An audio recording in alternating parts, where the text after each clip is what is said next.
dijelaskan di sini proses kejadian manusia itu ternyata cocok dengan ilmu pengetahuan. Fakasaunal idhomal akhma, kemudian tulang belulang tadi dibungkus dengan daging. Suma ansa'nahu kholqon, kemudian kami jadikannya dia itu makhluk yang berbentuk lain, bayi. Fatabarakallahu ahsanul kholiqin, maka Maha Suci Allah pencipta yang paling baik. Ini pernah dibaca oleh seorang kafir yang doktor, profesor doktor. Kaget dia. Yang selama ini Quran itu diduga buatan Muhammad. Mana mungkin seorang Muhammad yang umi bisa bicara masalah kedokteran. Nanti belum bisa tunjukkan masalah ilmu perlangitan apa namanya. Itu kejadian langit itu diceritakan dalam Quran. Ya. Itu cocok semua. Akhirnya dia tidak, logikanya tidak mungkin itu buatan Muhammad. Sebab Muhammad orang umi. Kalau dia doktor, profesor pantas. Jika diyakini ini betul-betul agama wahyu. Akhirnya dia masuk Islam. Lalu itulah. Ini membuktikan bahwa zalikal kitabu la raiba fi. Itu kitab Quran tidak ada keraguan di dalamnya. Kalau kita nggak ngerti ya bagaimana bisa kita dakwakan kepada orang lain. Nah, kita sendiri harus yakin itu. Jadi dengan Quran itu tidak usah ragu-ragu. Kalau kita masih ragu-ragu ditantang oleh Allah. Kul, katakanlah, jika kamu ragu-ragu terhadap apa yang kami berikan kepada hamba kami Muhammad, buatlah satu surat saja yang semisal dengan Quran.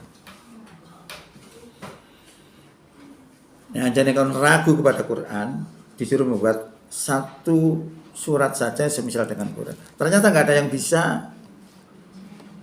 Nah, kenapa tidak ada yang bisa? Karena Quran itu memang mukjizat. Mukjizat itu apa sih mukjizat Quran itu? Satu, Quran bisa menjawab masalah yang dihadapi oleh manusia. Kedua, bahasa atau bahasanya indah. Kita tidak pernah memperhatikan, sangat indah. Bismillahirrahmanirrahim. Mateni mim. Alhamdulillahirabbil alamin. Mateni nun. Ar-Rahmanir-Rahim. Mateni mim. Maliki yaumiddin. Mateni nun. Mim nun. Sajaknya apa ini? Api. Indah. Kita tidak pernah perhatikan. Karena saat itu orang Arab lagi hebat-hebatnya masalah bahasa. Panjangan lihat semua. Qul'a'udzu birabbil falaq min syarri ma khalaq. Sajaknya A. Qul'a'udzu birabbin nas, malikin nas, ilahin nas. Sajaknya A semua. Qul'allahu ahad, Allahu samad, lam yalid wa lam yulad wa lam yakul lahu kufuwan ahad.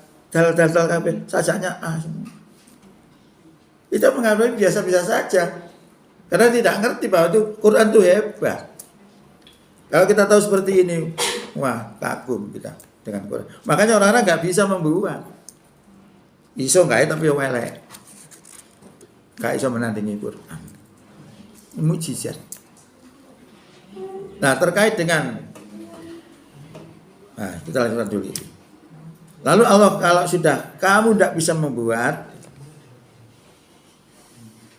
fa'ilam taf'alu walan taf'alu, jika kamu tidak bisa membuatnya dan sekali-kali kamu tidak akan bisa membuatnya, fattakun narolati waku Tuhan nasu wal hijar uidat lil kafirin.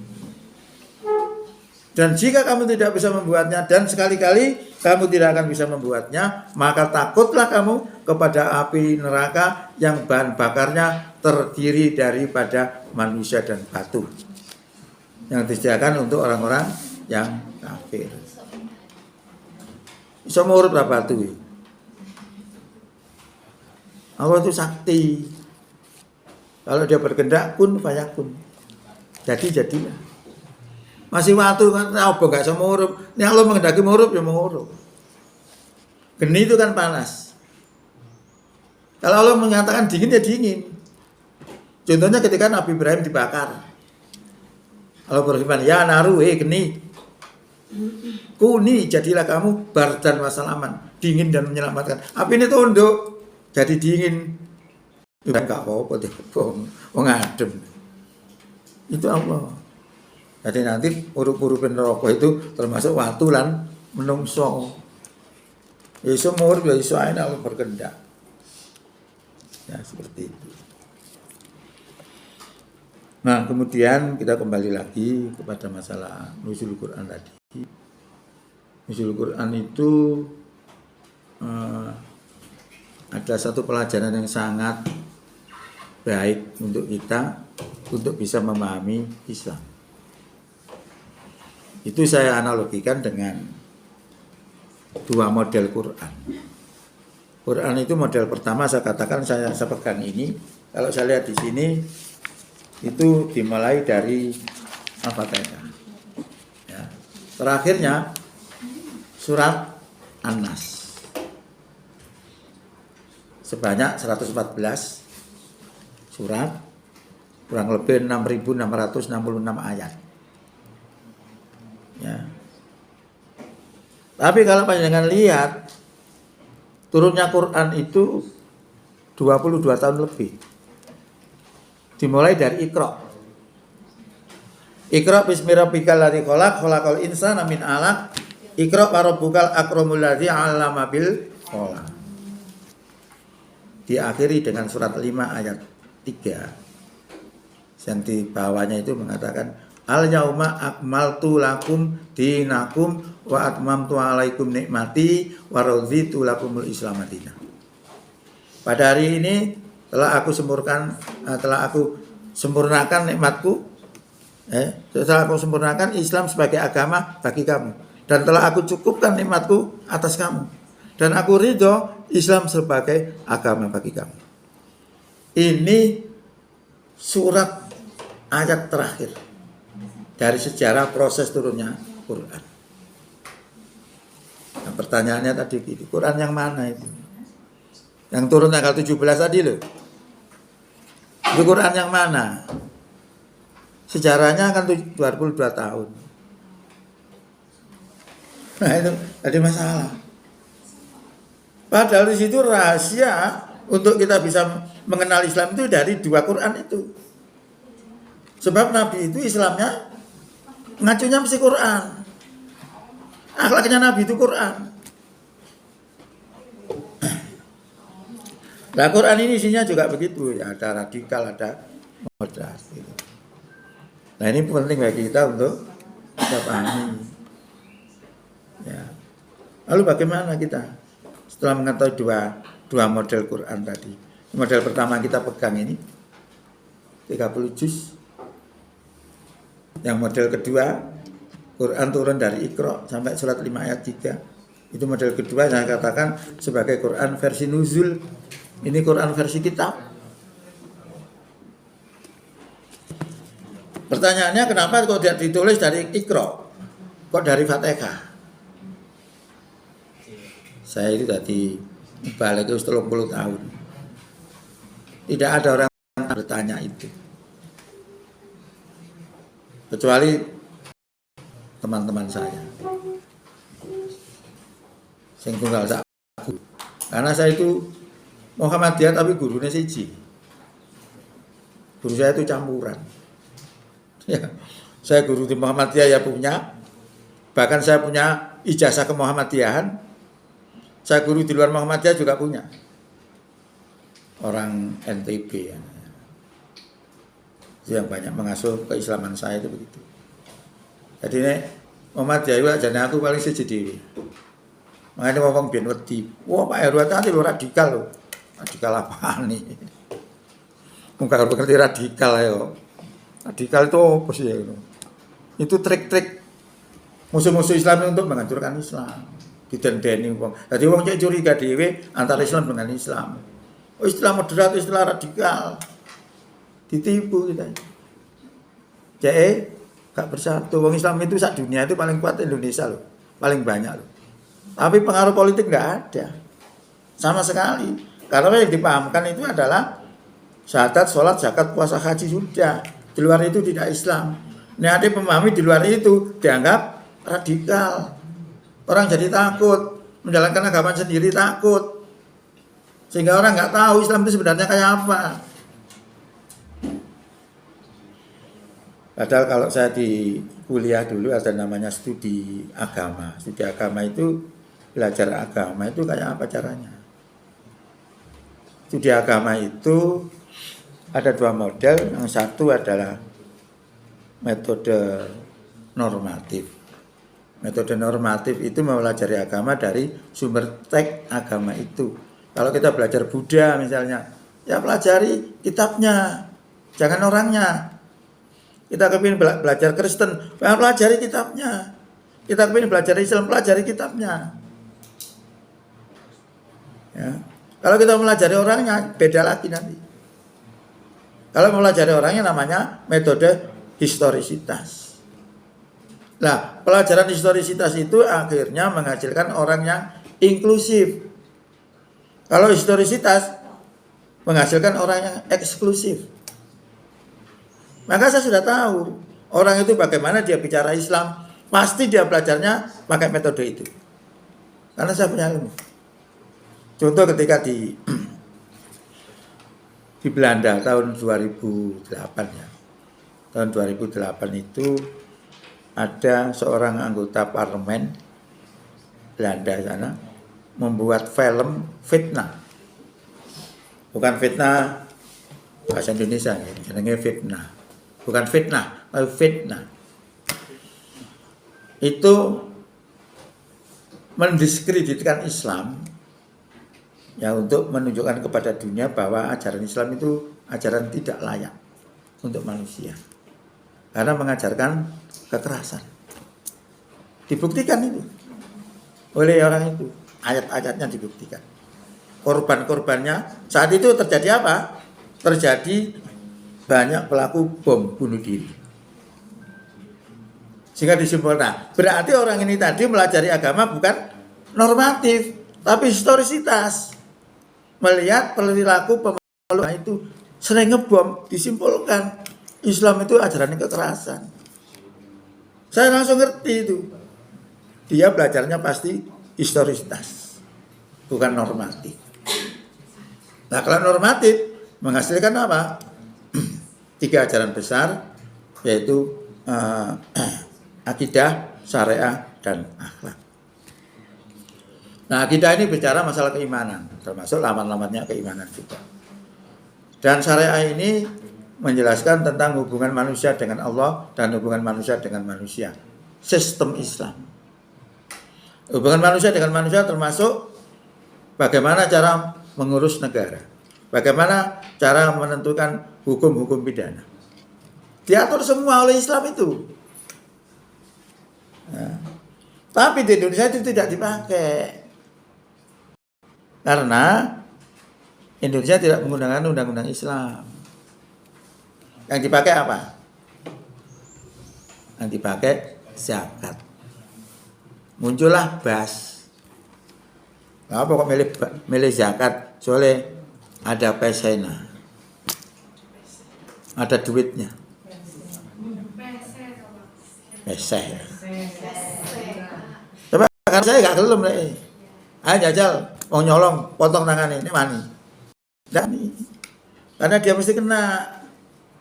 Nah, saya kita mengerikan loh Prabowo itu. Siapa yang korupsi dibunuh ini. Gue temen buka karo. Itu kan temen hebat. Tapi kekerasan enggak jadi.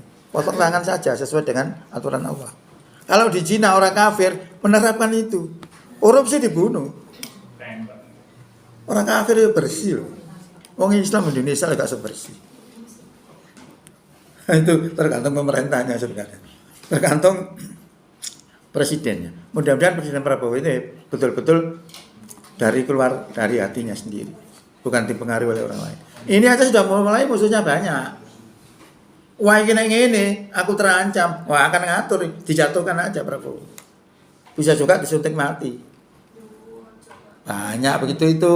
Soekarno dulu kan begitu juga. Loro kesowan suntik mati. Politik itu begitu jahatnya. Ya. Bisa juga begitu. Tapi saya senang gebrakannya itu. Karena dia dari militer ya, jadi sudah terbiasa begitu-begitu. Senang saya sebenarnya. Saya dulu pertama senang, kedua gak senang. Ketiga senang mana? Senang. Soalnya dia berani. Cara ketiga. Ya. Besok keempat, Bu. Ya mudah-mudahan itu temen udah lewat terus belang becu. Bagaimana tuh kalau di mana malah ngomong Sampun.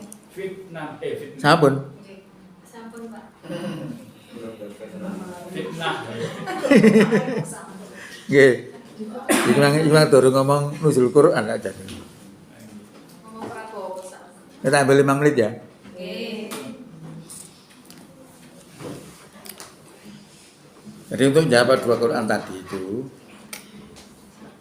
kita mengacu kepada pendapatnya Ibnu Abbas bahwa Quran itu turunnya sekaligus 30 juz.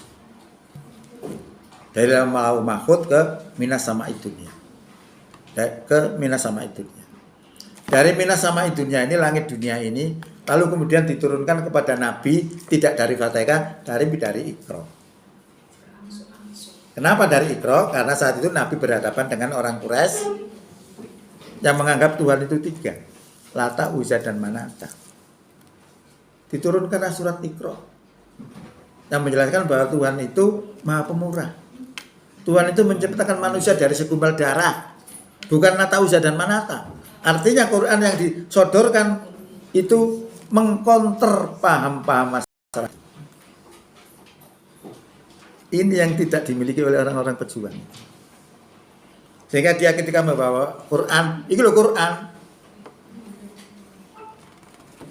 Bunuhlah orang kafir di mana saja kamu jumpai mereka. Diterapkan. Kalah. Gak so kalah. Ya sudah gak ngerti itu ayat apa. Itu ayat khos sebagai solusi atas gangguan orang-orang kafir. Kalau orang kafir ini mengganggu, itu bisa dipakai. Kalau tidak mengganggu, ya tidak bisa diterapkan karena ayat mengandung ilat. Seperti orang ketika nyolong dipotong tangannya, berarti ilatnya mencuri. Sampai hari kiamat tidak ada orang mencuri. Apakah diterapkan itu? Tidak. Ilatnya nggak ada. Lah ini orang-orang yang membawa kekerasan tidak mengerti itu. Oke, katakanlah sudah didolimi. Setelah didolimi ada lagi persyaratan. Persyaratannya apa? Kualitas dan kuantitas. Itu bisa dilihat dalam Quran surat 8 ayat 65 dan 66. Di situ dijelaskan bahwa kuantitasnya harus 1 dibanding 10. Tapi Allah mengetahui bahwa di umat Islam itu banyak kelemahan, lalu diturunkan grade-nya menjadi 1 dibanding 2. Jadi kalau kita 1 sudah didolimi, kemudian kita kuantitas dan kualitas sudah memenuhi persyaratan, baru itu turun ayat perang. Kalau tidak, sama dengan orang di Mekah, Nabi sudah didolimi, sudah diembargo, sahabat-sahabatnya banyak yang ditusuk, mulutnya tembus kemaluannya. Tidak diturunkan oleh Allah ayat perang. Kenapa? Ya kualitas dan kuantitasnya belum memenuhi syarat. Nah, orang-orang yang melakukan kekerasan itu tidak tahu itu. Makanya akhirnya kalah saja. Nah, kalau sudah memenuhi 1 dibanding 10 atau 1 dibanding 5, 1 dibanding 3, itu tambah menang. Makanya perang pertama jangan lihat perang Badar. Umat Islam jumlahnya berapa? 300. Lebih beda sedikit ya. Musuh wong kafir jumlahnya berapa? 1000. Berarti 1 dibanding 3. Menang umat Islam. Nah sekarang orang yang punya kekerasan itu berapa? Berapa gelintir musuh berang juta. Gak masuk. Makanya kalah. Nah kalau seperti itu berarti apa yang harus kita kerjakan? Kalau Rasulullah perjuangannya dari Iqra, kita dari mana? Harus didiagnosis. Dilihat permasalahan Islam di Indonesia itu tidak sama dengan Islam di Saudi, tidak sama dengan Islam di Amerika, tidak sama dengan Islam di Australia. Permasalahannya beda-beda. Maka Iqra-nya juga beda-beda. Maka kalau saya melihat di Indonesia ini, karena saya ini juga mantan aktivis, jadi saya itu selalu mengikuti itu. Iqra-nya di Indonesia itu adalah memahamkan Islam. Kalau Islamnya bukan 5 item tadi, hebat Indonesia. Nah sekarang yang berpaham tidak 5 item itu cuma sedikit, paling 2%, 3%. Musuh 97%, tumpes. Gak pernah menang. Itu kuncinya kalau kita kepingin menang dalam perjuangan Islam itu. Nah ini bisa dilihat cara memahami itu dilihat dari Quran versi kitab dan Quran versi nuzul. Quran versi kitab ada ini dokumen asli dari bisa 30 juz. Pelaksanaannya dari mana memulainya sesuai kondisi. Nah saya melihat kondisi di Indonesia itu karena paham keislamannya amburadul. Satu contoh mana ketika pemilu ya. Oh pemilu bukan Islam. Nggak ada dalam 5 item tadi. Padahal pemilu itu kan memilih pemimpin. Walaupun tidak ditunjukkan sistemnya, tapi kriteria pemimpin diajarkan dalam Islam. Harus orang beriman. Nah ini berarti Islam juga mengajarkan memilih pemimpin. Lalu kalau kita mengetahui bahwa itu ajaran Islam, akan beda dengan orang yang mengatakan itu bukan ajaran Islam. Maka saya menganggap bahwa di Indonesia itu Iqra-nya bukan seperti Nabi, tapi Iqra kita adalah memahamkan orang itu tentang Islam itu kayak apa.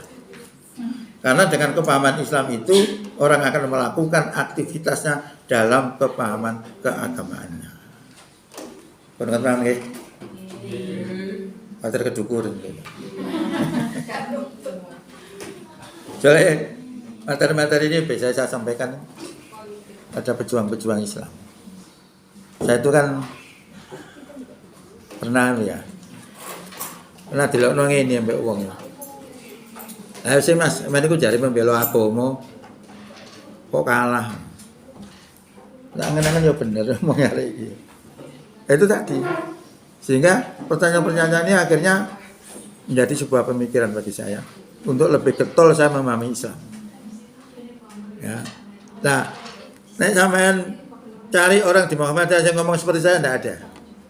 Itu saya mencari, tidak ada. Rata-rata karena mereka itu pegawai, jadi tidak berani ngomong. Jadi pegawai dengan swasta itu beda. Nah pegawai itu dibayang-bayangin nanti pecat. Nggak aku lho dipecat apa nih? Gak nyebut gawe kok. Nyebut gawe itu mek ceramah tok.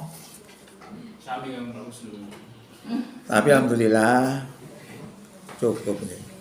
Saya itu biasanya dikai anakku itu 1,5 juta biasanya. Terus gak dikai, diganti oleh Allah saya itu. Betul ini. Saya tiap bulan itu dibayari wong 1.500 tiap bulan. Ini kan kuasaannya Allah. Teko ndi? Teko PMI. Lho saya lho baru-baru dilebono anggota PMI. Aku wis meneng aja karepmu. Karena di Muhammadiyah. Saya nggak ngerti 2 bulan 3 bulan harus dibayari. Oh, berarti diliro nih Allah nek ngono aku kira ngono. Itulah kalau kita nggak pernah sampai. Jadi itu setiap bulan itu begitu, diantarkan bisa nang omah itu. Luar biasa ya. Tadi itu gantinya biasa anak saya memberi, sekarang tidak memberi. Diganti oleh Allah, dikai bayaran 1.500, ganti kerja belas. Gak tahu teko, gak tahu apa ya, gak tahu absen. Gue nek ono rapat tuh diceluk, sangoni 500. Lodong ya. Itu adalah kemurahan Allah yang diberikan kepada hambanya yang dikehendaki. Pun ngoten mawon, soal iki rupane kaya wis selak kesusu wong-wong. Dan apa yang kami sampaikan mudah-mudahan bisa dipahami, bisa dimengerti untuk menjadikan paham keagamaan kita semakin mantap, ilmu tentang kemuhammadiyan semakin mantap, dan semoga poso kita berhasil meraih menjadi orang yang takwa. Sekian, billahi taufiq wal hidayah. Assalamualaikum warahmatullahi wabarakatuh.